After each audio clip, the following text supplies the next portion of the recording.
Michezo live. Cheki sasa. Hello mwana michezo, karibu katika channel yetu ya Michezo Live.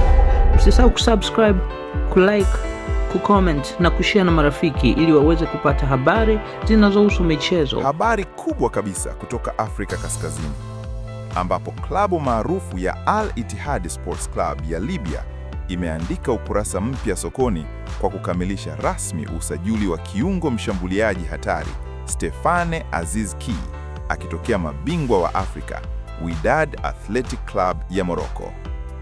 Hili si dili la kawaida.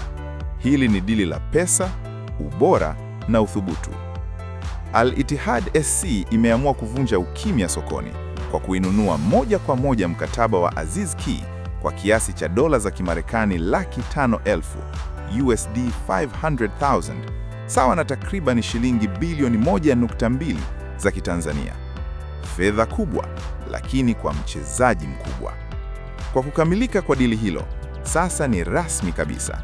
Stephane Aziz Ki ni mali halali ya Al Ittihad SC, na kiungo hicho mahiri kinatarajiwa kuleta mabadiliko makubwa ndani ya kikosi hicho. Aziz Ki ni jina linalojulikana barani Afrika. Ni mchezaji mwenye ubunifu wa hali ya juu, uwezo wa kufunga mabao, kutoa pasi za mwisho, pamoja na kuongoza safu ya kiungo kwa akili ya mchezo. Ndani ya Wydad alikuwa si tu mchezaji, bali ni injini ya timu. Na sasa injini hiyo imehamia Libya. Usajili huu unaonyesha wazi nia na dhamira ya Al Ittihad SC, klabu isiyotaka kushiriki mashindano kama mpiga hesabu, bali kama mshindani wa kweli. Kwa kumleta Aziz Ki, ujumbe umetumwa kwa wapinzani wao: tumeamua kuwekeza kwa ubora, uzoefu na ushindani. Kwa mashabiki wa Al Ittihad, huu ni mwanzo wa matumaini mapya. Kwa wapinzani, huu ni mwanzo wa tahadhari mpya. Kwa sababu ukweli ni mmoja: Aziz Ki akipata nafasi ni hatari.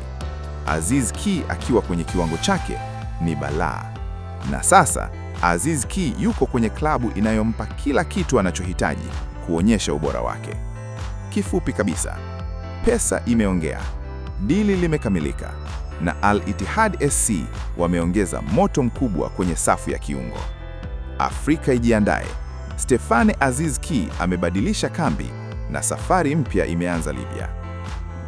Asante kwa kutufuatilia mpaka mwisho. Usisahau kusubscribe na kuacha maoni yako. Ikiwa umependa chaneli hii, acha maoni yako hapo, share na marafiki.